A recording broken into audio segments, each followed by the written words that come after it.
Hi, everyone. I wanted to talk about purgatory. This is something that is mainly believed from my upbringing in the Catholic religion, and it is the definition of purgatory is I'm gonna I'm gonna try and quote it the best I know how.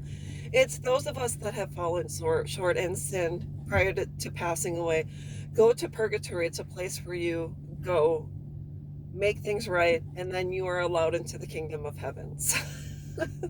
So basically, you're floating around, or you're in the in between. You're in a place between the earth and heaven. You're going to get there eventually, but who knows when. So, in Catholic Church, there it is known as purgatory, and it may be in other religions. I don't know. This is just from my own knowledge and my own experience. So, my dad,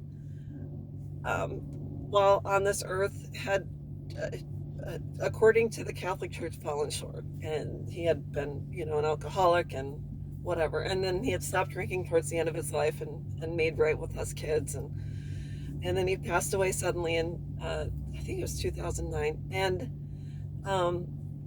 then my thought is he went up to heaven. That's just what I thought. And I believe he's there. And that's just how I feel about it. So I remember going to see my grandma, my mom's mom, who at the time was probably 88. And after my dad's funeral, we went to their house and hung out because it was family. And I remember after that sitting and talking with my grandmother, and she says, well, at least your dad's in purgatory. And I was like, oh, goodness. I think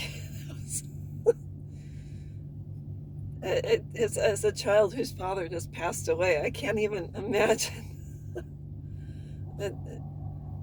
the intention behind it, and how devastated I was to hear that.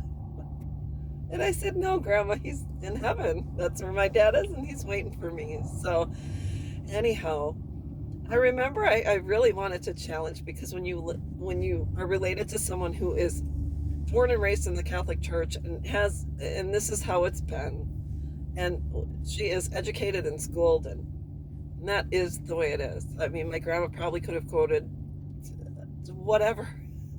Not really the Bible, because in the Catholic Church, we didn't open the Bible. We just listened to what the priest said, and that was it. So anyways, I decided to challenge my grandmother, which is not something we did. You let sleeping dogs lie. And I decided to get her Bible, the Catholic Bible. And I looked in it. There is no mention of purgatory. I decided to visit with my grandmother. I said, Grandma, you believe the Bible is true, 100% accurate? She said, yes. I said, okay, I want you to find purgatory in the Bible. And she couldn't find it. And then I said, so you're saying if the Bible is accurate and true, if it's not in the Bible, it's not true?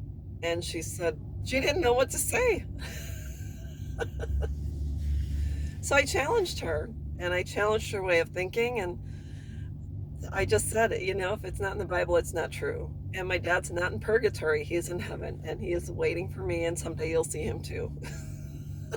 So I think the most important thing about life is, even if you're raised a certain way, and you are raised in a certain religion, the political, family, etc., I think it's always good to dig deeper and do the research for yourself and find what your own personal truth is. Because when you're raised Catholic or in a religious family,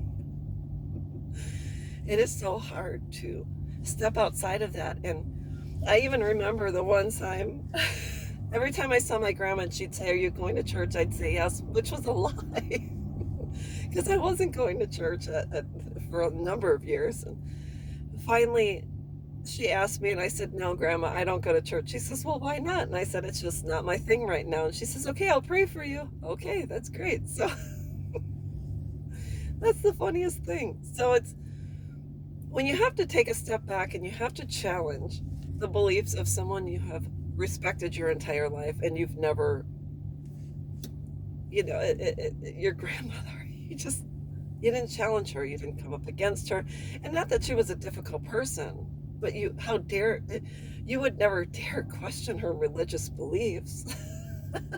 But I think it's important. So if you if you come up and you think about it, and there's something you don't quite agree with when it comes to someone in your home or someone in your family who's older, you have to sit down and say, I would like to talk with you about this, and I'd like to pose my evidence. Be like a judge and jury. This is what I see, this is what I feel, this is what I find. And most important, you should never be afraid to tell the truth. Why I was afraid to tell my grandma I don't go to church, maybe it's because uh, I knew I'd hear about it, and I didn't want to I didn't want to disappoint her. I never wanted to disappoint my grandmother, and so that's all I've got to say is the most important thing in life is to be honest and to say this is just not my cup of tea. That's all you have to say. And then most important, after you say, hey, this is not my thing and I'm happy for you and this is just not for me, if they continue to persist on shoving it down your throat, I think it's important to say, well, I've talked about this. I'm not interested in talking about this again. Please respect my point of view and please respect me as a person. So that's all I wanted to say. I hope this video helps someone, and we'll talk with you soon. Bye-bye.